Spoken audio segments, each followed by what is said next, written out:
Өткөн жылы президент Садыр Жапаров Кыргызстандын токен тармагын реформалоо боюнча жарлыкка кол койгон. Дал ошол реформанын алкагында жаңы токен кодекси иштелип чыгууда. Жаңы кодексти эл аралык стандарттарга тууралап, кийин кайра өзгөртүүлөрдү киргизбей, кантыксыз кылып даярдоого көмөктөшүү үчүн ушул жылдын башында алдыңкы кенчи, геолог, металлург жана башка адистердин башын кошкон токен клубу түзүлгөн.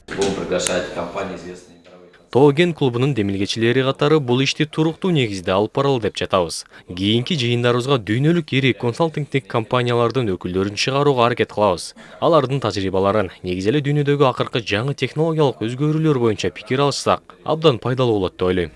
Геологиялык чалгындоо, ресурстарды баалоо жана пайдалуу кендердин запастарын эсептөөнү эл аралык стандарттарга шайкеш келтирүү жаңы токен кодексинин негизги багыттарынын бири. Клубдун кезектеги жыйыны токен өнөр жайын фискалдаштыруу маселесине арналып, бул тармакты ачык айкын укуктук жөнгө салуу системасы тууралуу сөз болду. Горный клубдун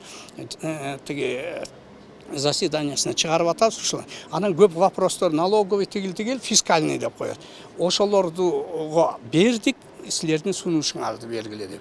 Эми налоговый кодексте өзүңөр көрүп атасыңар, өзгөрүлүштөр 2-3 айда эле бир өзгөрүш, анан кайра эле болуп атат.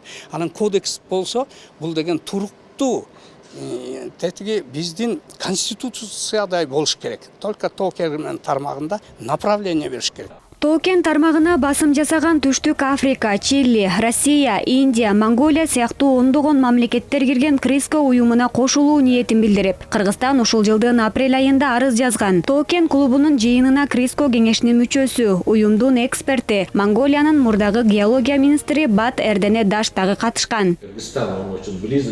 Дүйнөдөгү пайдалуу кендердин басымдуу бөлүгү дал ушул Криско уюмуна кирген мамлекеттердин аймагына жайгашкан. Кыргызстандагы бул уюмга кирейин деп турат. Мен Крисконун эксперти катары бардык документтерди текшерип чыктым.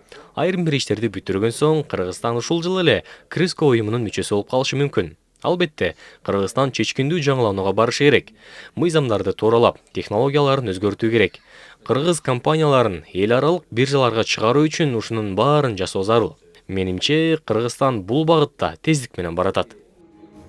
Кыргызстан кен байлыктарын жең ичинен соодалап, лицензияларды көрүнгөнгө кармата берген жаман адатка чекит койду. Эми өлкөбүздүн кен байлыктары дүйнөлүк ири инвесторлорго так, түшүнүктүү болгон эл аралык эреже менен Кыргызстандын мыйзамдарынын алкагында иштетиле баштайт. Жаңы токен кодексинин кабыл алынышы өлкөбүздүн Криско уюмуна мүчө болушу менен өлкөбүздүн токен тармагынын жаңы барагы ачылганы турат.